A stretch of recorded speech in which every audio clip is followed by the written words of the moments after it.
আপনার সাথে কি কখনো এমন হয়েছে যে আপনি ব্লেন্ডারে একটা টেক্সচার করেছেন, এখন সেই টেক্সচারটা অন্য কোনো সফটওয়্যার যেমন আনরিয়াল ইঞ্জিন বা মায়া এই সকল সফটওয়্যারে ব্যবহার করতে পারছেন না। কারণ ব্লেন্ডারে আপনি প্রসিডিউরাল সিস্টেমে যেই নোড দিয়ে টেক্সচারগুলো তৈরি করেছেন, আনরিয়াল ইঞ্জিন বা মায়াতে ব্লেন্ডারের সেই নোডগুলো সাপোর্টেড না। এই প্রবলেমের একমাত্র সলিউশন হচ্ছে টেক্সচার বেকিং। ঠিক যেমন আমরা আমাদের সাবস্টেন্স পেইন্টার থেকে কোনো টেক্সচারকে এক্সপোর্ট করলে বিভিন্ন ম্যাপ পাই, যেমন diffuse, normal map, roughness map, metallic map, ঠিক তেমনি আমরা ব্লেন্ডারেও একটা প্রসিডিউরাল টেক্সচারের ডিফিউজ, নর্মাল, রাফনেস, মেটালিক এবং অন্যান্য আদার ম্যাপ এক্সপোর্ট করতে পারবো। আজকের এই ভিডিওতে আমরা সেটাই দেখব। আসসালামু আলাইকুম, আমি বোরহান আছি পলিকিউব থেকে। আর দেরি না করে চলুন শুরু করা যাক। ওকে, তো আমরা আমাদের এই ডিফল্ট সিনে আছি, যেটা আমরা গত ভিডিওতে করেছিলাম। এই টেক্সচারকে আমরা আজকে বেক করব।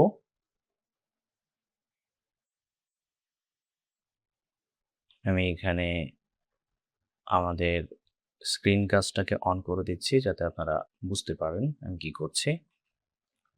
ওকে, তো আমাদের টেক্সচার ম্যাপটা খুবই সিম্পল ছিল। টেক্সচার বেকিং করার জন্যে প্রথম শর্ত হচ্ছে আমাদের অবশ্যই সাইকেলসে থাকতে হবে, কারণ ইভি টেক্সচার বেকিং সাপোর্ট করে না। তো আমরা এখানে আগের থেকেই তো সাইকেলসে ছিলাম আমাদের গত প্রজেক্টে, সো সেটা আমাদের অলরেডি হয়ে গেছে। আমরা জাস্ট এখন এখানে বেকিংয়ে চলে আসবো। আমাদের একটু নিচের দিকে আসলে আমরা এখানে বেকিং পাবো। এই বেকিংয়ে আমরা প্রথমেই যে টেক্সচারটা বেক করব সেটা হচ্ছে আমাদের ডিফিউজ ম্যাপটা। তো আমরা এইখানে একটা ইমেজ টেক্সচার নিয়ে আসব, অ্যান্ড এই ইমেজ টেক্সচারে আমরা আমাদের ডিফিউজ ম্যাপটাকে বেক করব। তো আমরা একটা ব্ল্যাঙ্ক ক্যানভাস বানাচ্ছি, যেমনটা আমরা আমাদের টেক্সচার বানানোর সময় করেছিলাম, ঠিক তেমনি আমরা এখানে একটা ব্ল্যাঙ্ক ক্যানভাস বানাবো। তো আমি এখানে নিউ দিচ্ছি অ্যান্ড এটার নাম দিচ্ছি ডিফিউজ। এটার সাইজ দিচ্ছি 2048, মানে 2K দিচ্ছি আমি। অ্যান্ড বাকি যা আছে সেম রেখে আপনারা জাস্ট নিউ বাটনে প্রেস করব, অ্যান্ড এই ইমেজটাকে অবশ্যই সিলেক্ট রাখতে হবে। এইখানে আমাদের মোস্ট ইম্পর্ট্যান্ট মেটালিকগুলোকে 0 করে দেবো, এই ভ্যালুগুলো মনে রেখে। তো আমি জাস্ট এগুলোকে 0 করে দিচ্ছি, যাতে আমরা যখন আমাদের এই টেক্সচারটা বেক করব, মেটালিকের ভ্যালুটা আমাদের ওই কালারে ইনফ্লুয়েন্স না করে। তো আমরা সবগুলো মেটালকে 0 করে দিলাম। এখন আমরা আমাদের এই ইমেজটাকে সিলেক্ট করব অ্যান্ড চলে আসবো আমাদের বেকিংয়ে। তো এখানে বেক টাইপ আছে, বেক টাইপটা আমরা অবশ্যই ডিফিউজ দিব। অ্যান্ড এখানে কন্ট্রিবিউশনসে দেখবো আমরা ডিরেক্ট ইনডাইরেক্ট দুইটা লাইট অ্যাড করা আছে। তো এগুলো যদি অন থাকে তাহলে আমাদের এখানে রিফ্লেকশন, তারপর আমাদের লাইট পরে কালার যে চেঞ্জ হয়েছে এগুলো সহ বেক হবে। তো এগুলোকে আমাদের অফ করে দিতে হবে, আমরা অনলি কালারটাকে বেক করব। ব্যাস, আর কিছু এখানে চেঞ্জ করার দরকার নেই। অবশ্যই ইমেজটা সিলেক্ট রাখতে হবে, না হলে কিন্তু হবে না। তো আমরা এখান থেকে এটাকে সিলেক্ট করে জাস্ট বেক বাটনে প্রেস করব, আর আমাদের বেকিং শুরু হয়ে যাবে। তো বেক হচ্ছে। ওকে, বেকিং ডান। বেটার হবে আমরা এখানে আরেকটা সেকেন্ড বা থার্ড উইন্ডো ওপেন করি, যেখানে আমরা আমাদের ইভি এডিটরটা দেখব। তো এখানে আমাদের ডিফিউজটা যদি আমরা দেখি, এই যে দেখেন এটা হচ্ছে আমাদের ডিফিউজ ইমেজ, অ্যান্ড এটাকে আমরা সেভ করব। সেভ, অ্যান্ড সেভ করার জন্যে আমরা আমাদের এই উইন্ডোটা পাবো। তো আমরা গত ক্লাসে মাস্ক সেভ করেছিলাম, আজকে আমরা ডিফিউজটা সেভ করব। এখানে কালার ডেপথ 8 বিটি রাখবো, যা আছে সব ডিফল্ট রেখে জাস্ট এখানে আমরা সেভ ইমেজ করে দিব। তো আমাদের ডিফিউজটা অলরেডি আমরা পেয়ে গেলাম, এটাকে আমি সাইডে রাখছি। নেক্সট যেটা করব সেটা হচ্ছে আমাদের রাফনেস ম্যাপ। তো আমি আবারও একটা ইমেজ টেক্সচার বানাচ্ছি, অ্যান্ড এখানে আমি নিউ বাটনে প্রেস করে এটার নাম দিচ্ছি রাফনেস, অ্যান্ড বাকি সব কিছু এভাবে রেখে জাস্ট নিউ বাটনে প্রেস করলাম। অ্যান্ড এটার কালার স্পেসটা অবশ্যই নন কালার হবে। দেন এটাকে সিলেক্ট রেখে আমরা আমাদের অরিজিনাল যে টেক্সচারটা সেটাকে কানেক্ট রাখবো। এখানেও মেটালিক সব 0 থাকবে, অ্যান্ড এইখানে আমরা ডিফিউজের জায়গায় এখন দিব রাফনেস। রাফনেস দিলে আমাদের রাফনেস ম্যাপটা এই ইমেজে বেক হবে, যেটা আমরা সিলেক্ট করেছি। তো এটাকে সিলেক্ট রেখে আমি জাস্ট বেক বাটনে প্রেস করছি, অ্যান্ড বেক হচ্ছে। দেখতে পাচ্ছেন খুবই ইজি। ওকে, বেকিং ডান। আমরা দেখতে পাচ্ছি আমাদের রাফনেস ম্যাপ আমরা পেয়ে গিয়েছি। এটাকে আমরা সেভ করে দিচ্ছি, সেভ। অ্যান্ড এটাই আমাদের হচ্ছে রাফনেস ইমেজ, এটাও নন কালার ডেটা, সব ঠিক আছে। যা আছে এভাবে আমরা সেভ করে ফেলবো। তারপর এটাকে আমি এখানে রেখে দিচ্ছি। নেক্সট হচ্ছে আমাদের আ নরমাল ম্যাপ। তো আমরা এখানে শিফট A প্রেস করে আবারও ইমেজ নিচ্ছি আরেকটা। এটা হচ্ছে আমাদের নরমাল অ্যান্ড যা আছে এভাবে রেখে হ্যাঁ, অবশ্যই এটাকে নন কালার ডেটা দিতে হবে। ওকে। দেন এটাকে সিলেক্ট রেখে আমরা আমাদের বাকি সবকিছু এভাবেই রেখে জাস্ট এখান থেকে আমরা চলে আসবো আমাদের রাফনেসের জায়গায় নরমালে। অ্যান্ড আমরা বেক বাটনে প্রেস করব। বেকিং শুরু হয়ে যাবে। বেকিং ডান। এই যে আমরা দেখতে পাচ্ছি আমাদের বেক হয়ে গেছে। এটাকে আমরা সেভ করে ফেলবো। সেভ, নরমাল পিএনজি, নন কালার সব ঠিক আছে, জাস্ট সেভ। ওকে। লাস্টের জন্য আমরা মেটালিকটা রেখেছি কারণ মেটালিকটা আমাদের জন্য একটু ট্রিকি। মেটালিক এখানে আমরা দেখতে পাচ্ছি যে ২ টা ভ্যালু আমাদের হচ্ছে ইউজ করতে হবে এবং এখানেও 0, 0 তো থাকবে না obviously। এখানে ছিল 0.7 আর এখানে ছিল 1। তো আমরা এই ২ টাকে কম্বাইন করে কিভাবে আমাদের বেগটা পেতে পারি সেটাই হচ্ছে এই ট্রিকটা। তো এখানে আমরা একটা নোড ইউজ করব যে নোডটার নাম হচ্ছে RGB।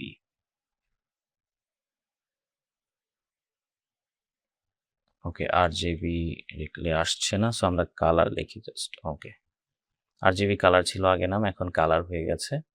তো এখানে আমাদের ভ্যালু এটা যেমন হচ্ছে 0.7 ছিল, এখানে এসে আমরা এই ভ্যালুটা দিব 0.7। তারপর এটাকে আমরা ডুপ্লিকেট করব অ্যান্ড এইখানেও আমরা ভ্যালুটা দিব হচ্ছে 1।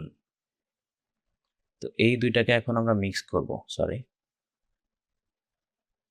এই ২ টাকে আমরা এখন মিক্স করব। তো মিক্স কিভাবে করে এটা আমরা অলরেডি দেখেছি গত ভিডিওতে। যারা আমাদের গত ভিডিওটা দেখেননি এখনও দেখে আসতে পারেন। আর গত ভিডিওটা দেখে এই ভিডিওটা দেখলে আই থিংক বেটার হবে আপনাদের জন্য যারা নতুন এসেছেন। তো এখানে আমাদের যে ফ্যাক্টরটা, এই ফ্যাক্টরটা এভাবে রাখলে তো আমরা আউটপুটটা হচ্ছে মিক্সড পাচ্ছি। আমরা যদি এটাকে ফুল করে দেই তাহলেও আমাদের টেক্সচারগুলো আসতেছে না। আমরা যদি 0 করে দিই তাহলেও আসতেছে না। তো এইখানে এই ফ্যাক্টরে বেসিক্যালি আমাদের যেটা করতে হবে, এই জায়গা থেকে যে মাস্কটা আমরা ব্যবহার করেছি আমাদের এই জায়গায়, সেম মাস্ক আমরা এইখানে ইউজ করব। তাহলে আমরা এই আউটপুটটা পাবো অ্যান্ড এই আউটপুটটাই আমরা হচ্ছে বেক করব।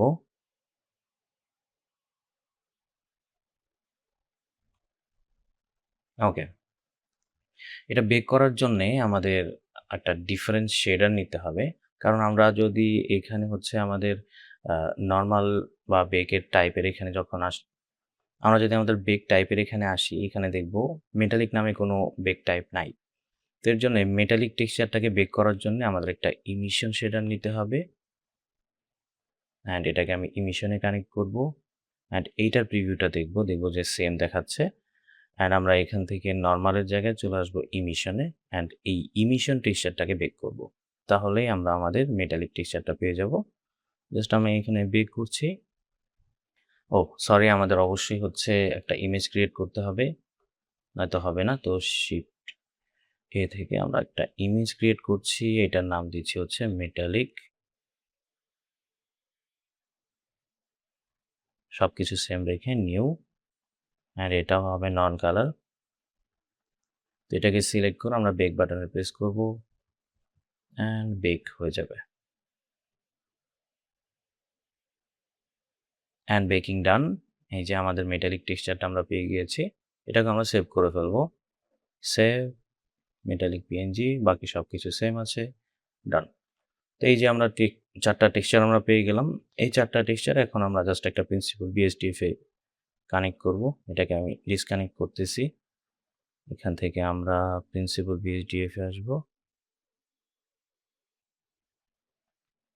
অ্যান্ড এটাকে এখানে কানেক্ট করছি। তো আমরা প্রথমে ডিফিউজটাকে কানেক্ট করি। ডিফিউজটা চলে যাবে বেস কালারে।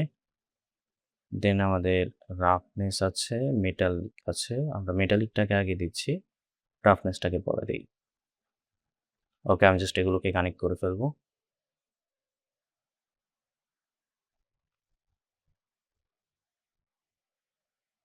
আমাদের নরমাল ম্যাপের ক্ষেত্রে আমাদের এখানে নতুন একটা নরমাল ম্যাপ নোড ইউজ করতে হবে। আমরা প্রিভিয়াসলি যে নোডটা ইউজ করেছিলাম যেটা ছিল বাম্প নোড। এখানে যেহেতু আমরা নরমাল ম্যাপ পেয়েছি, সো আমাদের নরমাল ম্যাপের নোডটা ইউজ করতে হবে। এটা যাবে কালারে, স্ট্রেংথটা হচ্ছে 1 থাকবে অ্যান্ড এইটা যাবে নরমালে।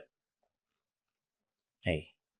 তো আমরা দেখেন আমাদের ইমেজ টেক্সচার দিয়ে আমাদের রেজাল্টটা কিন্তু পেয়ে গিয়েছি। এখানে আমি কালার ম্যানেজমেন্ট থেকে এটাকে ফিল্মিক করে দিব AGX থেকে। তাহলে একটু স্যাচুরেটেড কালার আমরা পাবো। That's it. তো দেখেন আমরা খুব ইজিলি আমাদের এতগুলো নোডকে সিম্পল এই টেক্সচারগুলোতে বেক করে ফেললাম। সো এইভাবে আমরা একটা টেক্সচারকে বেক করে বিভিন্ন ম্যাপগুলো বের করে নিয়ে আসতে পারি। আজকের ভিডিওটা দেখে আপনারা যদি কিছু শিখে থাকেন অবশ্যই আমাদের ভিডিওটি লাইক এবং শেয়ার করবেন। আমাদের চ্যানেলটি সাবস্ক্রাইব করবেন এবং আমাদের ফেসবুক পেজটি ফলো করে দিবেন। এ ধরনের ভিডিও আরও পেতে অবশ্যই নোটিফিকেশন বেলটা অন করে দিবেন। আজকে এই পর্যন্তই। আবারও কথা হবে নতুন কোনো ভিডিওতে। আসসালামু আলাইকুম।